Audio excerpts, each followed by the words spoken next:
See, I put my ponytail on that side and then I switch it to like the back, but then it looks like I have no hair. And then I just realized I don't really care.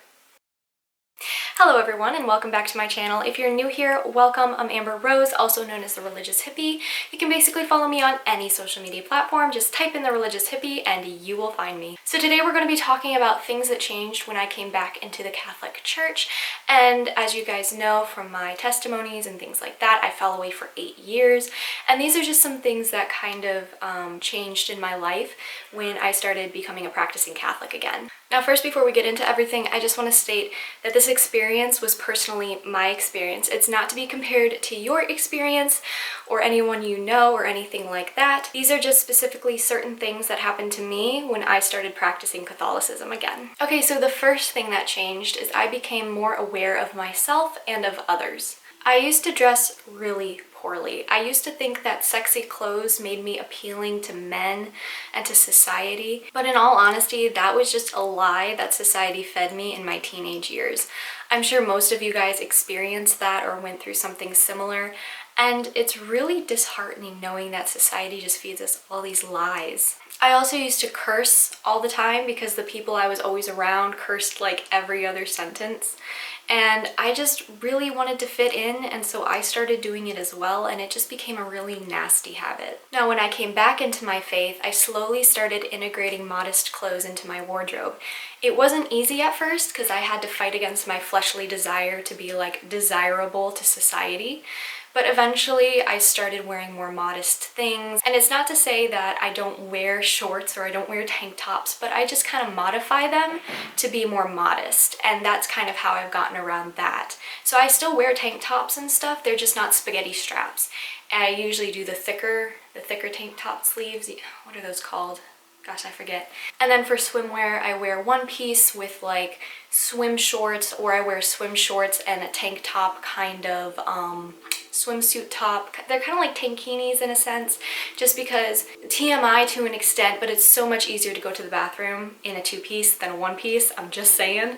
So I definitely wear tankinis if I'm going to be out for like a really long amount of time. So that's sort of how I started implementing modesty into my wardrobe. And then for the cursing and things of that nature, I kind of just became more self-aware, honestly, even though it was really difficult because, like I mentioned, the friend group I was with just cursed all the time, and I mean, that's just something we all have to face at one point, and we have to understand that the people we surround ourselves with, you know, start to impact us spiritually and emotionally. So over time, I really started training myself not to curse, and I started taking into consideration other people's feelings, because we would always tease people or do something like that, and I became more self-aware of people's feelings and how they felt regarding that type of teasing and things of that nature.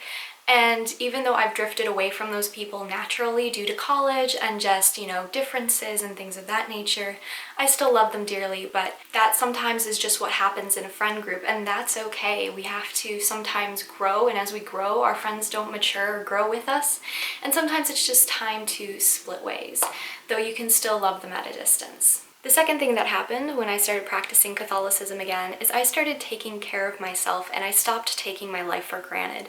I started taking care of my body and my soul. So I started eating better, I started taking my vitamins, I started prioritizing working out and waking up and being productive. I finally found purpose in my life again, and that motivated me to live my life and walk with God as best as I can. When it comes to caring for my soul, obviously I attend Mass and holy days of obligations, I keep up devotions and prayer routines, I go to confession on a regular basis, I started having a better relationship with my guardian angel, and in doing so, I started taking my faith a lot more seriously, and I started finding purpose because of that. Number 3, the third thing that happened when I started practicing Catholicism again is I had to stop caring what other people thought. Obviously, this does not mean I write off everyone who has a disagreement with me or offers constructive criticism or anything like that, but when I did come back into my faith, I got bullied relentlessly. I got ridiculed by people that I didn't even know could honestly be mean. I thought they were the sweetest people, but the moment I came into Catholicism, all they did was bash me and tell me I was a part of a fake religion and things of that nature, and it really hurt, but at the same time, I kind of had to grow that tough skin and be like, this is between me and God, not me and you. So if you have a problem with it, that's not my problem, it's a you problem. And as my producer likes to say, he likes calling people like that, or just things in general like that, a red herring, where it kind of would knock me off my evangelization. Because I became really self-aware of other people and their feelings, and I felt like I was offending people and making them angry. But the truth is, you're gonna do that no matter what you do. And at the end of the day, I had to really think about it and rationalize it. Like, are they mad at me for a rational reason, or is it a them problem and it's something that they need to work out because they're feeling conviction? And that's how I kind of deal with that. But again, it's between me and God, not me and my friends or me and my boyfriend or anyone for that matter. It's between us, and I'm going to walk with him no matter what. He is my number one priority. Everything else is second. Okay, number 4. So the fourth thing that happened when I started practicing Catholicism again is I started filtering what I watched and what I listened to. If you guys have seen my movies/TV shows I regret watching or will never watch as a Catholic, you know where this is going. In my teenage years, I didn't run with the best crowd, and because of that, I had a goth phase. Like, not goth, okay, punk phase. I had a punk phase. And I would listen to really dark music. I would watch really dark shows like horror movies, but like demonic horror movies. I used to listen to like punk rock, hard rock, and on occasion, if it's My Chemical Romance or something like that and it comes on the radio or it randomly plays on my Spotify, I'll listen to it if I'm in the mood, but I usually won't pick those songs to listen to. Those songs are more like nostalgic for me as a teenager because I went through so much with those songs, and I'm sure there's songs like that that resonate with you guys. But I don't pick the songs to listen to just for fun. Usually they just pop on by themselves and I'm like, all right, we're gonna feel some feels today. But the reason I filter what I watch and what I hear nowadays is because our eyes are basically a gateway to our soul. We need to really protect our heart and we need to protect our soul, and things that we see can affect us. Things that we hear can affect us. And the demons, like I've mentioned so many times before, can use our memories against us. And like I've said in multiple videos, that is why it's so hard to quit pornography addictions for many people, is because the demons literally use you at your weakness and pull up an old memory and boom, pull you right back into sin. And look, I'm not saying you are a horrible person if you listen to some of these bands or watch some of those movies. All I am saying is to maybe think about why you are watching them and why you are, listening to those things. Are they aiding in your path to heaven, or are they kind of just there for entertainment, or what's the purpose? Just, why? I'm gonna be honest, I've had a lot of people say that I'm boring because they only think I listen to like Christian, Gregorian chants, whatever music, and I only watch Christian/Catholic movies and things like that. That's not true. I mean, now it is because I'm doing the Fiat 90 and I can't watch secular TV. However, I have a lot of TV shows that aren't Christian based that I still enjoy for entertainment. I enjoy mystery movies, TV shows. I like Gravity Falls. I like dramas like The Notebook, like stuff like that. But the thing is it doesn't hinder my faith journey in any way. They're purely for entertainment. And on top of that, I just enjoy them in general. So what's the reason that you watch the movies or TV shows that you watch, or the music you listen to? I just think it's a great question to ask. Okay, and number 5, the 5th thing that happened when I started practicing Catholicism again is that I found my love for the traditional Latin Mass, or the TLM. Now, I want to clear something up really fast.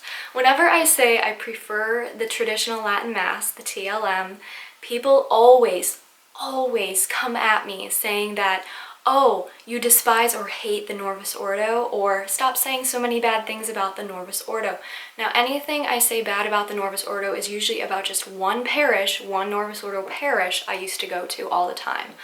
I'm not specifically attacking Novus Ordo. Obviously, I have some issues with it, but I don't hate it. I just don't prefer it. And whenever people think like, oh, she prefers the traditional Latin Mass, they think I hate the Novus Ordo. No, that's incorrect. And it really hurts my heart that people make those assumptions about me because they're just completely false. Obviously, I prefer the traditional Latin Mass. That's not a crime though.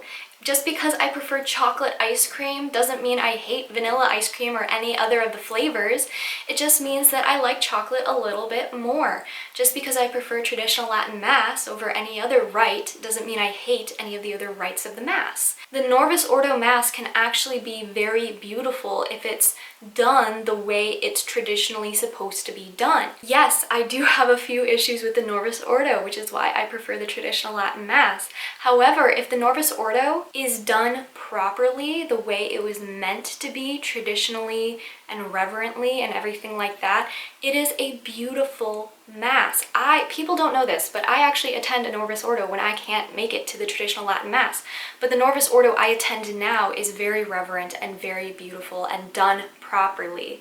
Now, when I was a child, I went to both the Norvis Ordo and the traditional Latin Mass, as I've mentioned in many videos. And honestly, I wasn't a big fan of either of them. As a very high energy child, I got bored very easily. When we went to the traditional Latin Mass, we would veil. I hated wearing anything on my head. I hated tights, I hated fancy shoes, I hated dresses, I hated basically everything. It really wasn't until I came back into my Catholic faith that I really started appreciating the TLM and dressing femininely, honestly. Eventually I found my own dress style, so dresses that actually looked good on me and I felt confident in them. I found veils that I fell in love with. I eventually got shoes that actually worked with my legs. I don't know if that makes sense, but ladies, you know what I mean. All in all, I really ended up embracing getting ready for Mass every Sunday and getting dressed up and getting feminine. Like, I just absolutely loved it. And that kind of brings me where I am today, you know? So with all of that being said, these were just some things that I went through when I came back into my Catholic faith. And honestly, I'm so happy now. Obviously, not all of my problems are just disappeared, because that's just such a false, you know, ideal that people have, that when they come into Christianity that all their, you know, problems just disappear. It's really not true. We just find a newfound purpose in our walk with Christ, and we know that we are loved, and that just makes all the difference. But that's all I have for you guys today. I hope you guys enjoyed this video, and I will see you guys in the next one. Bye!